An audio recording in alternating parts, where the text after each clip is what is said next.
Good morning and welcome to this special political edition of Carolina News. I'm Kevin Smarr. Two Georgia brothers were surprised by a text from a wrong number announcing a birth of a child. These text messages were mistakenly sent to the phone of 19-year-old Derek Williams Saturday morning. The message and pictures announcing the birth of Lindsay and Mark Lashley's son were sent by a relative. They continued to carry on conversation with Williams, inviting him and his brother, Dennis, to the local hospital in Bainbridge, Georgia.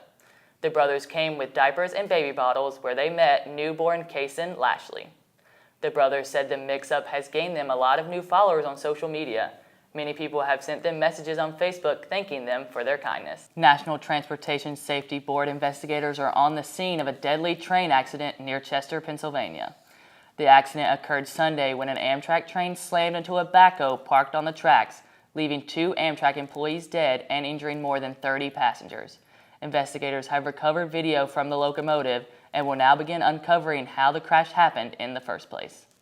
Well, Kristen, usually opening day means beautiful weather, but I guess that's not the case in New York. I'm just thankful we don't have that awful weather here in South Carolina, but what is the weather looking for like us for the next couple days? The best way to keep up with the candidates is to follow them on social media. If you tweeted them, who knows, they might even tweet you back. Kevin, do you follow anybody on social media? Well, I do. I follow all of them, and it can get a little interesting sometimes, with Donald Trump and stuff. Speaking of Donald Trump, Super Tuesday was good to both Donald Trump and Hillary Clinton, but the rest of their rivals didn't come out with the wins they were hoping for. Our Kristen Whitaker has the latest on the race and what's next for the candidates. Our sports specialist, Kevin Smarr, joins us at the desk. Kevin, that's some crazy stuff that just came out about men's basketball. Right, yeah, it's a March Madness stunner. According to NOLA.com, the NCAA called the South Carolina men's basketball team on Selection Sunday and told them to stand by for travel arrangements for the opening round of the tournament. Sources say the NCAA called them and congratulated them, then saying they would call back in 10 minutes. Athletic Director Ray Tanner confirmed the NCAA did, in fact, make the phone call.